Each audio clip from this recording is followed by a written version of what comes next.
नमस्कार दोस्तों, मैं हरीश सेन जी स्टडी में आप सभी लोगों का स्वागत करता हूं। और जैसा कि आप सभी लोग जानते हैं, एमसीक्यू चल रहा है 2000 का, तो एक बार लेकर मैं फिर हाजिर हूं। बेहतरीन एमसीक्यू, धमाकेदार। अब की बार के क्वेश्चन कुछ हार्ड हैं लेकिन बहुत ही अच्छे हैं, जो कॉम्पिटिटिव एग्जाम में खासकर पूछे जाते हैं। तो खासकर आप लोगों की डिमांड रही है कि हार्ड से हार्ड क्वेश्चन लाएं सर, तो मैं एक बार फिर से हाजिर हूँ हार्ड से हार्ड क्वेश्चन लाकर। बहुत ही अच्छे क्वेश्चन हैं। वीडियो को प्लीज़ पूरा वॉच करें। जो लोग चैनल को सब्सक्राइब नहीं किए हैं, सब्सक्राइब करें, लाइक शेयर कमेंट करें। और कुछ लोगों ने कमेंट भी किया था, क्वेश्चन बहुत ही हार्ड लाइए सर, तो मैं हार्ड लेकर आया हूँ। तो चलिए चलते हैं, 104 तक हो गए थे, 105 क्वेश्चन नंबर चलते हैं। किसी एल्गोरिदम को चित्र के रूप में प्रदर्शित करने पर क्या बना जाता है? 1 program, number 2 module, number 3 flow chart और नंबर 4 संरचना। तो एल्गोरिदम को चित्र के रूप में जो प्रदर्शित किया जाता है उसे हम फ्लो चार्ट कहते हैं। प्रोग्राम हमारा दूसरा होता है, मॉड्यूल भी हमारा दूसरा, कंस्ट्रक्शन है तुम्हारा, तो संरचना दूसरी होती है। इसका आंसर होगा 3 फ्लो चार्ट। चलते हैं क्वेश्चन नंबर नेक्स्ट। षष्ठ शासनिक संख्या प्रणाली के अंक C का दशमिक में मान क्या होता है? तो ये मुझसे पूछ रहा है कि षष्टमिक जो होता है हमारा, यानी 16 डिजिट वाला षष्टमिक बोलते हैं, हेक्साडेसिमल। इनमें से 10 से स्टार्ट होता है। 10 को हम 1 बोलते हैं, फिर 10 को A बोलते हैं, फिर उसके बाद 11 को B बोलते हैं, 11 को B बोलते हैं और 12 को C बोलते हैं। तो इसमें वही C बोला। C दशमिक मान में किसे कहते हैं? तो ये C हमारा ये हो जाएगा 12। अब चलते हैं क्वेश्चन नंबर नेक्स्ट पे। इनमें से किस कंट्रोल बटन का प्रयोग विंडो को उसके पूर्व आकार में लाने में किया जाता है? तो ये हमारा न्यूनतम, नंबर 1, नंबर 2 अधिक, नंबर 4 बंद, नंबर 3 रिस्टोर। तो इसमें पूछ रहा कंट्रोल बटन, ये हमारा न्यूनतम जो होता है वो हमारा एक्सेल के लिए, एक्सेल में यूज होता है न्यूनतम मैक्सिमम जो बताना होता है। ये बंद के लिए कोई भी एस्केप कुंजी होती है उसको बंद करने के लिए। लेकिन इसमें जो कंट्रोल बटन पूछ रहा है तो इसके लिए ऑप्शन नंबर 3 हो जाएगा, रिस्टोर। Question number 108। किस व्यू में आप किसी प्रस्तुतिकरण की स्लाइड को क्रम में लगा सकते हैं? ये बहुत अच्छा क्वेश्चन है, कई बार क्वेश्चन आ चुका है पेपर में। Normal view, slide sorter view और स्लाइड शो व्यू, और ये चौथा इनमें से सभी। तो इसका हमारा आंसर हो जाएगा स्लाइड सॉर्टर व्यू। ये हमारे जैसे हमारे मोबाइल में ही होता है, ढेर सारे जिसमें स्लाइड दिखाई पड़े एक ही विंडो पर, उसी को स्लाइड सॉर्टर व्यू हम लोग कहते हैं, और क्रम वाइज इसी को स्लाइड सॉर्टर व्यू कहते हैं। चलते हैं क्वेश्चन नंबर नेक्स्ट पे। वह कौन सा इनपुट उपकरण है जिससे किसी चित्र को कंप्यूटर में स्टोर किया जाता है? चित्र को कंप्यूटर में स्टोर किया जाता है। Mouse, keyboard, scanner, light pen. Input उपकरण पूछा है, इसमें इनपुट ये भी है यूपी, लेकिन पूछ रहा है इसमें स्टोर कौन सा किया जाता है चित्र के रूप में। तो हम स्कैनर में हार्ड कॉपी डालते हैं और कंप्यूटर में सॉफ्ट कॉपी जब प्रिंट कर ले स्कैन कर देते हैं तो सॉफ्ट कॉपी बन जाती है। तो 109 का आंसर सी हो जाएगा, 3 यानी स्कैनर। Question number 110। अस्थायी मेमोरी को क्या कहा जाता है? रैम, रोम, प्रोम, सीडी रोम। रैम, रोम, प्रोम, सीडी रोम। अस्थायी मेमोरी को क्या कहा जाता है? रोम इनबिल्ट मेमोरी है। सीडी रोम ये हमारी बाहर से लगती है सीडी रोम। इसमें सिर्फ एक ही बार डाटा लिखा जा सकता है, उसके बाद एक पढ़ा जाता है, लेकिन इसमें दोबारा रिराइटेबल नहीं है, ना कि डिलीट करके फिर से हम उसमें डाल सकते, कोई डाटा ऐसा नहीं। प्रोम भी हमारा एक प्रकार से वही है, तो इसका आंसर हो जाएगा अस्थाई मेमोरी। अब चलते हैं क्वेश्चन नंबर 111। निम्नलिखित में से कौन सी मेमोरी सीपीयू का भाग नहीं है? रैम, रोम, कैश मेमोरी, रोम, रैम, कैश मेमोरी, रैम, रोम, कैश मेमोरी, सहायक मेमोरी। ये हमारी रैम अस्थाई मेमोरी होती है, सीपीयू का सहायक भाग नहीं। इसमें लोग कंफ्यूज हो जाते, नहीं देखते हैं, बस सहायक जैसे देखे तैसे मार के सहायक मेमोरी ही मार के चल देते हैं। तो ऐसा नहीं, एक नंबर खो देते हैं। उसके बाद बोलते हैं मैंने सही बहुत अच्छे से क्वेश्चन अटेम्प्ट किया, मेरे सब सही हैं। उसके बाद जब देखते हैं तो सिर्फ आवाज़ मुँह से आती, शिट यार गलती हो गई। तो ऐसा नहीं करना है आप लोगों को। निम्नलिखित में से कौन सी मेमोरी सीपीयू का भाग नहीं है? रैम भी है, कैश मेमोरी भी है, रोम भी है। कैश मेमोरी फास्ट मेमोरी होती है, लेकिन रजिस्टर से कम फास्ट मेमोरी होती है। रोम इनबिल्ट मेमोरी होती है। ये सहायक मेमोरी ऐसी नहीं होती है, इसमें सीपीयू में कोई ऐसी सहायक मेमोरी नहीं होती है। Question number 112। कर्सर वाले चिन्ह को हटाने के लिए कीबोर्ड की किस कुंजी को दबाते हैं? Back space, alt, delete, enter. Back space से जब हम बैक स्पेस दबाते हैं तो 1 कैरेक्टर बैक वाला दबेगा। जब डिलीट से हम दबाते हैं तो 1 कैरेक्टर राइट वाला दबेगा, डिलीट हो जाएगा। और इंटर करने के लिए होता है, कोई चीज़ जैसे फाइल है, फोल्डर, उसमें आप इंटर कर सकते हैं। इंटर करने के लिए क्लिक कर देते हैं, उसी क्लिक को ही इंटर कर बोलते हैं। तो इसे हटाने के लिए कौन से कर्सर हटाने के लिए कीबोर्ड की कुंजी को दबाते हैं? इसका आंसर हो जाएगा आल्ट। चलते हैं क्वेश्चन नंबर 113। कंप्यूटर पर वीडियो गेम खेलने के लिए प्रायः किस उपकरण का प्रयोग नहीं किया जाता? ये भी अच्छा क्वेश्चन है। इसलिए अच्छा क्वेश्चन है क्योंकि इसमें नहीं लगा है और नहीं बहुत कम बच्चे लोग देखते हैं। जैसे देखिए गेम खेलने के लिए जहाँ देखिए जॉयस्टिक मार दिए, उसके बाद एक नंबर खो देते हैं। तो ऐसा नहीं करना है, पूरा ऑप्शन पढ़ना है, तब जाके टिक करना है। माउस, ये भी एक प्रकार से पॉइंटिंग ही डिवाइस है। जॉयस्टिक भी है। कीबोर्ड हमारे इनपुट डिवाइस है, लेकिन इसमें पूछा है उपयोग नहीं किया जाता। तो ये हमारा जो माइक्रोफोन है, ये उपयोग नहीं किया जाता है गेम खेलने के लिए। चलते हैं क्वेश्चन नंबर 114। ये बहुत अच्छा क्वेश्चन है। स्लाइड शो समाप्त करने के लिए कौन सा बटन दबाया जाता है? एस्केप कुंजी यानी ESC, स्किप कुंजी, ऋण कुंजी, एंड इसमें थोड़ा सा ये दब गया है 3 नंबर में, इसमें हम लिखे दे रहे हैं कंट्रोल प्लस ब्रेक कुंजी है, कंट्रोल प्लस ब्रेक कुंजी। और 4 नंबर ये सभी। तो इसमें स्लाइड शो समाप्त करने के लिए एस्केप भी होती है, ऋण कुंजी भी होती है, कंट्रोल प्लस ब्रेक, जिससे पेज ब्रेक भी किया जाता है। पेज ब्रेक हो जाता है यानी समाप्त होता है, यानी इनमें से सभी, ये चारों होगा इसका आंसर। चलते हैं क्वेश्चन नंबर 115। कंप्यूटर को आंकड़े या आदेश देने के लिए किस प्रकार के उपकरणों का उपयोग किया जाता है? इनपुट उपकरण, भंडारण, और नंबर 2 आउटपुट, नंबर 3 भंडारण, नंबर 4 सीपीयू। बहुत अच्छा क्वेश्चन है ये। ऐसे क्वेश्चनों को जब समझ में आए तो सीधा सा ऑप्शन से हटा देते हैं। कह रहा है कंप्यूटर को आंकड़े या आदेश देने के लिए किस प्रकार की, तो ये तो भंडारण हो गई, ये ऐसे भी हट गई। उसके बाद आउटपुट हो गया, आउटपुट जो हमें दे ये भी हट गई, क्योंकि आदेश आउटपुट से थोड़े दिया जाता है। ये सीपीयू हो गया, प्रोसेस के लिए हो गया, ये भी हट गया। अब ऑप्शन एक ही बचा, इनपुट। जो इनपुट हम देते हैं वही आदेश कमांड होता है हमारा कंप्यूटर के लिए कोई काम, क्योंकि कंप्यूटर जो है ब्रेनलेस डिवाइस है, इलेक्ट्रॉनिक डिवाइस है। कंप्यूटर ब्रेनलेस इलेक्ट्रॉनिक डिवाइस है, इसलिए इसका आंसर ये हो जाएगा 1, इनपुट उपकरण।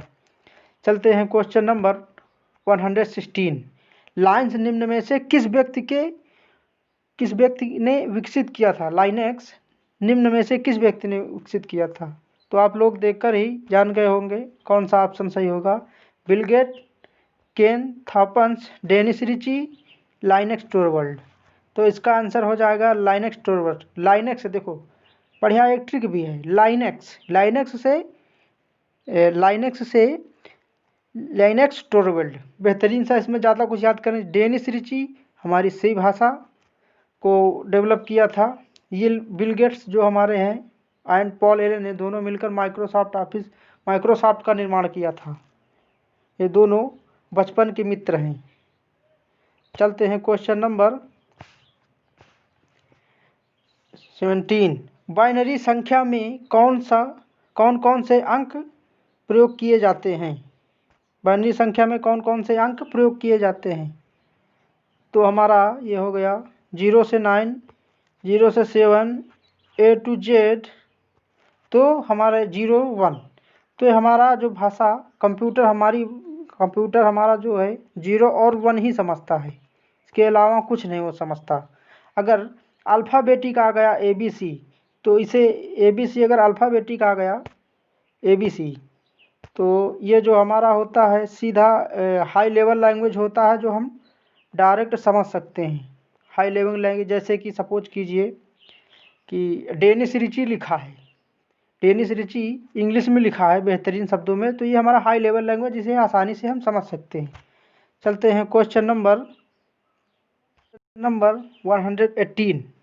निम्नलिखित में से क्या सबस्क्रिप्ट नहीं हो सकता? ये बहुत अच्छा क्वेश्चन है।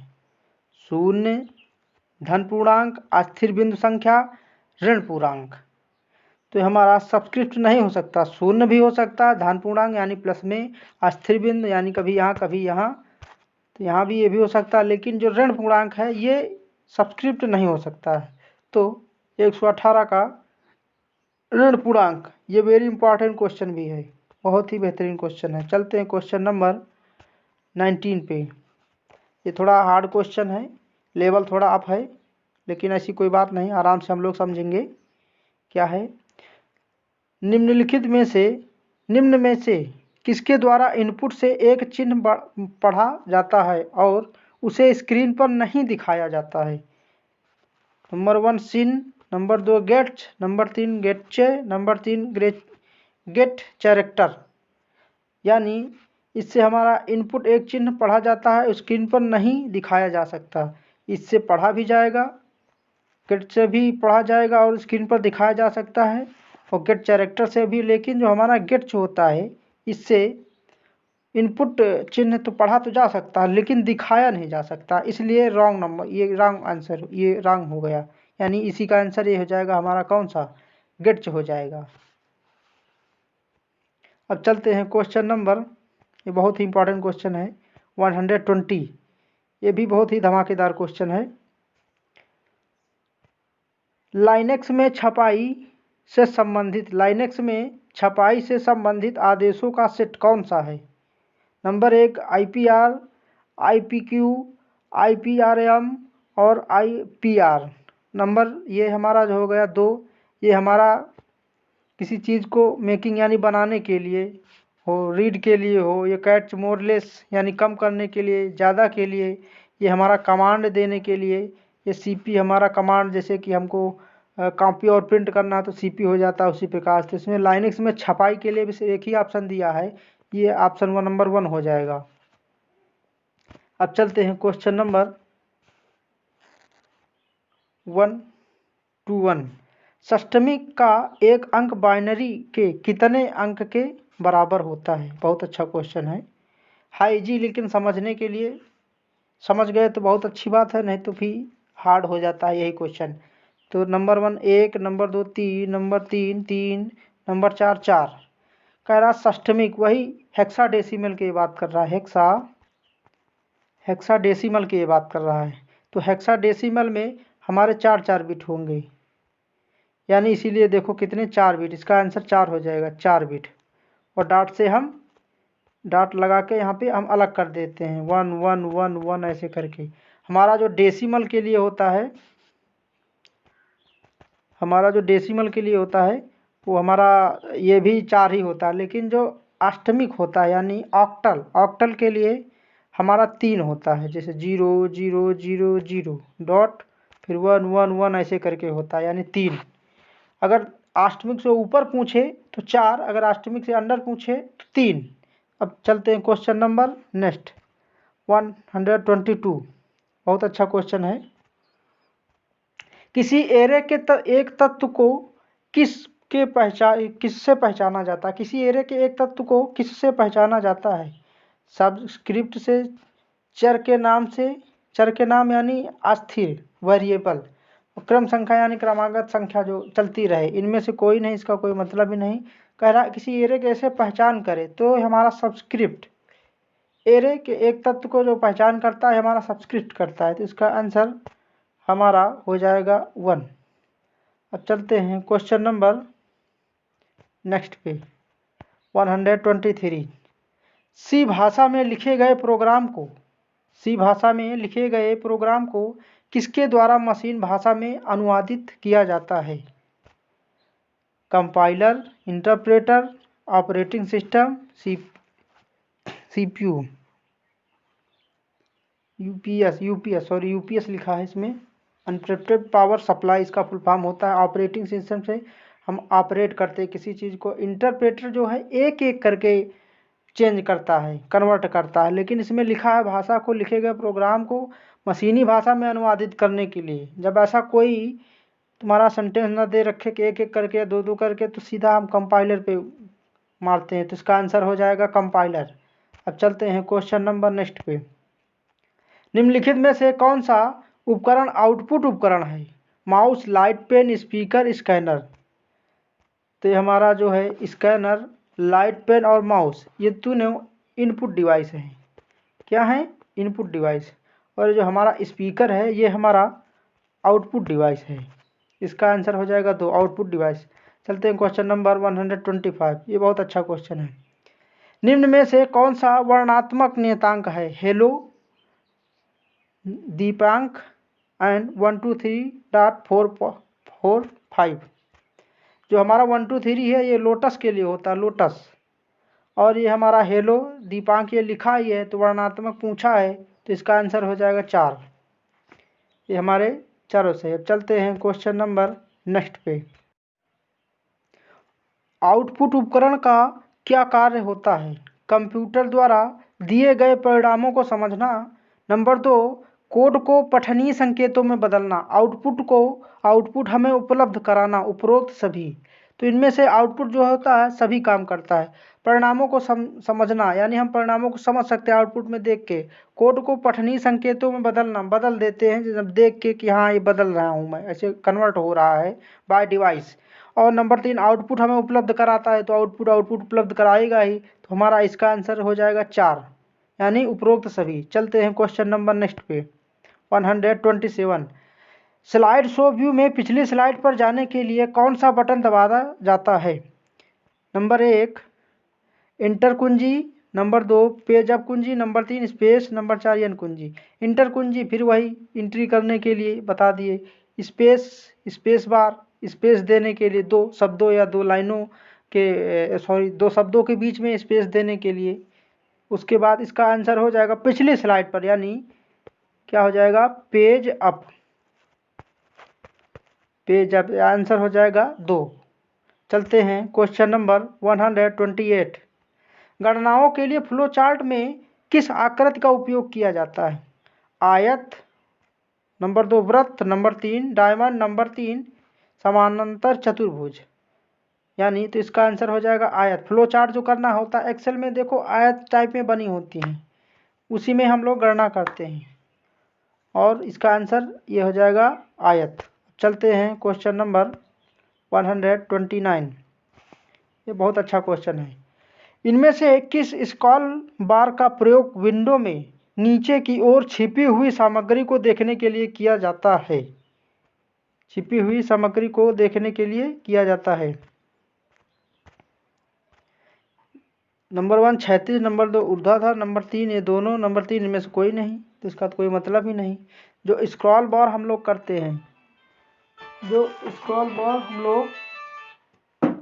बार हम लोग करते हैं, यानी ऐसे ऊपर से नीचे जाने के लिए, उसको हम स्पिन बॉक्स बोलते हैं, और उसे एलिवेटर बॉक्स भी हम बोल सकते हैं। एक इधर होता है क्षैतिज टॉप में, एक हॉरिजॉन्टल होता है नीचे साइड में। तो ये इसका आंसर हो जाएगा ऊर्ध्वाधर। अब चलते हैं क्वेश्चन नंबर नेक्स्ट पे 130। सी भाषा का विकास किसके द्वारा किया गया? ये भी बीच बीच में एक जीके टाइप में कंप्यूटर के क्वेश्चन आ जाते हैं। तो इसका पीटर नॉर्टन, डेनिस रिची, केन थॉमसन, बिल गेट। तो इसका हमारा सी भाषा के लिए डेनिस रिची ने इसका डेवलपमेंट किया था। बिल गेट्स के बारे में हम बता ही दिए हैं। तो बस दोस्तों, आज के 25 क्वेश्चन हो गए। तो प्लीज़ जो लोग चैनल को सब्सक्राइब नहीं किए हैं, सब्सक्राइब करें, लाइक करें, शेयर करें, ताकि ज़्यादा से अच्छे कंटेंट और जल्दी से जल्दी मैं वीडियो अपलोड कर सकूं। तो बस दोस्तों, आज के क्वेश्चन कंप्लीट हुए। ओके, जय हिंद।